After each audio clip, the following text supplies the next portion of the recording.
how do you recommend for people to find the time to create rhythms? I know you say you block out the Sunday to be with yourself and spend time walking in nature, trying not to be distracted. Where do I find the time to unpack it? How do I make time for that? And where do I start? Well, you start with understanding that your cup being full is how you allow yourself to give to other people. You can't give what you don't have. You can't love if you haven't been loved. You don't even know how to begin to do that.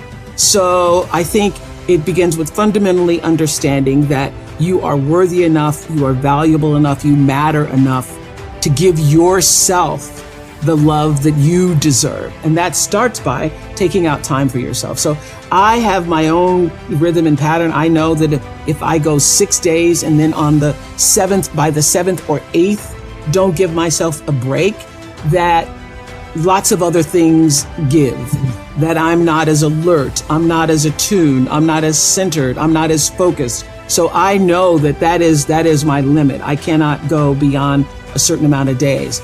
And for me, walking in nature is my solace. It is where I feel that I am one with all, and all being, all creation and, connected. For other people, it may be dancing, it may be music, it may be knitting, it may be whatever it is that brings some kind of rhythmic pattern into your life. Actually, it was Bruce and I were walking on my campus in South Africa, and there were a group of girls dancing literally on the lawn, because Lord knows they love to dance. And Bruce says, "Oh, that's not just," I said, "Oh, they're just having fun." And Bruce said, "Oh, they're not just having fun. They actually are healing themselves." Because the rhythmic pattern, that's why when you've been in an argument with someone, or you're in the middle of an argument with somebody, if you just go and take a walk, or you go and turn on some music and you start dancing, if you just have some form of movement, you feel better. That's number one. Number two, one of the most important things, most important takeaways from what happened to you, I believe, is understanding how the brain works. So you see that beginning with the brain stem, that's the lower part of the brain, all the way to the cortex and through the limbic area. You understand that when you're upset or in fear or angry or are in an antagonized state, and you're trying to reason with a person, a child, your spouse, your boss, your friend, they literally cannot hear you, because the reasoning part of the brain is in the cortex, and what you're saying is only reaching the brain stem. So whenever somebody is dysregulated, which is what that is, being anxious and fearful and yelling and screaming, the thing to do is to calm yourself first. Then you will be able to help that other person get calm and regulated. That's how you get to reason. But if you both are just yelling at each other, literally, and you're going, "You don't hear me, and you don't hear me either," and they actually cannot hear you. That's what I thought was so fascinating.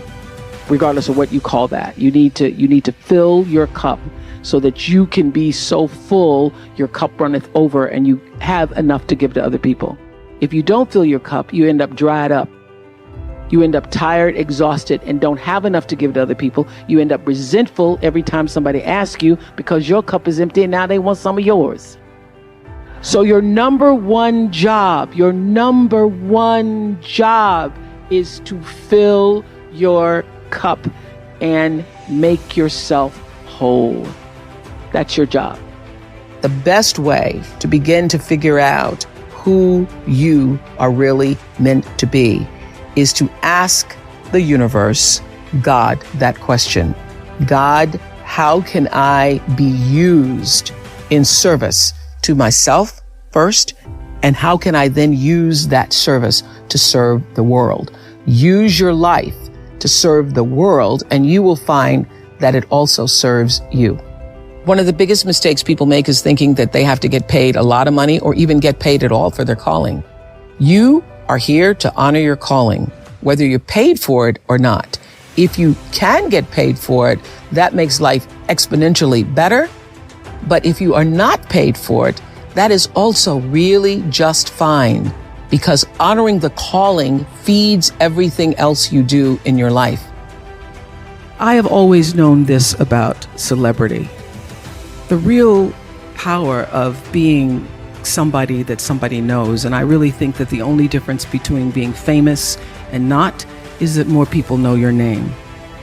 So the only difference between understanding that is understanding that what Selma has done, what Susan has done, what Anna has done, Rebecca has done, what Jim has done, what I've done, you too can do. Because true philanthropy comes from living from the heart of yourself and giving what you have been given. How will you do that? How will you use your personality, the energy of your personality, to serve that which is your soul's calling? I know this for sure. Any life, no matter how fantastic it is, how glorious it seems, how much attention you receive, how much square footage you have, any life and every life is enhanced by the sharing and the giving and the opening up of the heart space. Your life gets better when you can find a way to share it with someone else. So what we've done, you can do. The real empowerment comes when every person leaves this room and makes a decision. Maybe that decision is that you will write a check and support some of the wonderful organizations you've heard here today. But the true decision is, how will you use yourself? How will you use everything that you have been given to serve that which is greater than yourself? How will you use that to become truly, authentically empowered? Now, it is a beautiful thing to receive an award and to be on the cover of Variety. Thank you very much. It's a beautiful thing. But the true reward is in the lives that you are able to touch and the people who you know you have impacted.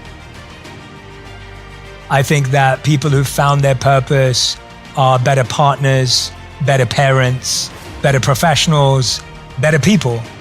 And so if everyone in the world was deeply aligned and connected to their purpose, the world would be a beautiful place. And I think any pain we see in the world comes from a disconnect with purpose.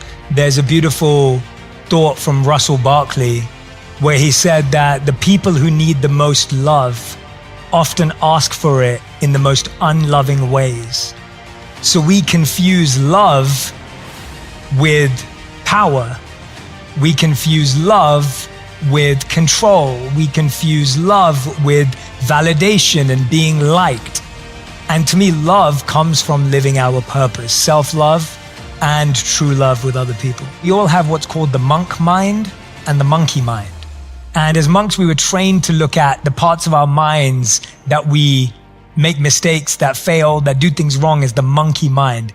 And immediately when you think of your mind like a monkey, you just end up laughing. You're just like, that's just the silliest thing. And so now when you start seeing yourself do things that are out of character or out of alignment or things that you don't feel proud of, instead of judging yourself and criticizing yourself, you're approaching it going, well, that's just the monkey mind. Let me understand that as separate of me. That is not me. That is a habit that I've taken on. That is a group of people that I've spent too much time with. It's an idea that I've absorbed. If you can look at these things as separate to who you are, you can now actually tackle them, versus when you think you are them, it just leads to guilt, judgment, self-criticism, and self-sabotage, which I'm sure a lot of us are privy to, that we go through this period where we're like, I can't believe I did that. I shouldn't have said that. I just wish I didn't say that in that moment. And that doesn't change your behavior. It doesn't switch how you feel. It just creates more regret. Yeah. But when you go, wait a minute, that's just the monkey mind. I've got that condition. I've associated with that type of environment and energy. Let me approach it as something that is separate of me. Creating that distance and space from our challenges lets us actually start solving them.